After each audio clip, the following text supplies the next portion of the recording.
Hi, I am Chan, and this is an extract from my course. We did this whole part of the body. You've done it too.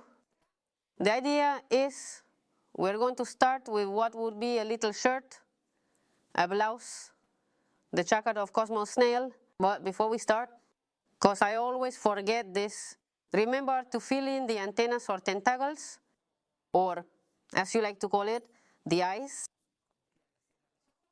What I'm going to do is take the stuffing, use the one you have, and you'll be making like not hard little balls because you don't want it to be stiff, but just a little bit. I mean little by little, and I have this. It's a brush I use, which is a brush that is broken. I like it because it fits well. I usually don't put the stuffing in with the needle because if you do so, the needle goes right through. So it can be with a kind of, it could be with a flat brush, with a pencil, or with something that helps you putting in the stuffing, especially in these parts like the snail's antennas, or if you have very long legs to stuff. We won't use it much for the rest of the doll, but this first part will help you add some stuffing, and then it won't be difficult, because if you wait, since they are tubes later, it will be hard to fill them. So you're going to fill in a little bit, just a little bit, so that it does not bother you. And once you finished filling in, we did the mouth part, so the cheeks. We're going to start with the checkered. The first color change before starting the checkered says to switch to pink. This light pink, pale pink. To change colors, the only thing we need to keep in mind is that the color change always happens one stitch before. What does this mean? I guide myself. I know which is my starting stitch, because here in the last row is an increase.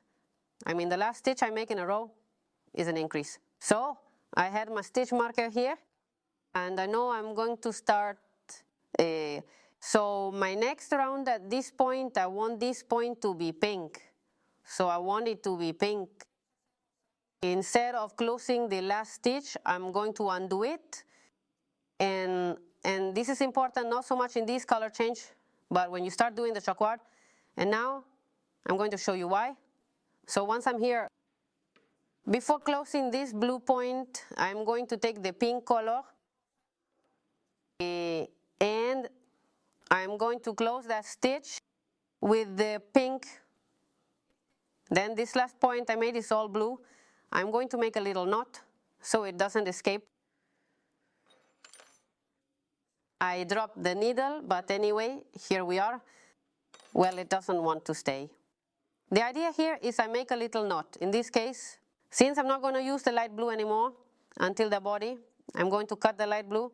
But if you are changing color, you're going to use the blue again, you're not going to cut it. I just cut it in this case because I'm not going to use the light blue one for a long time. And from that stitch, I did the last row, that stitch remained light blue for me.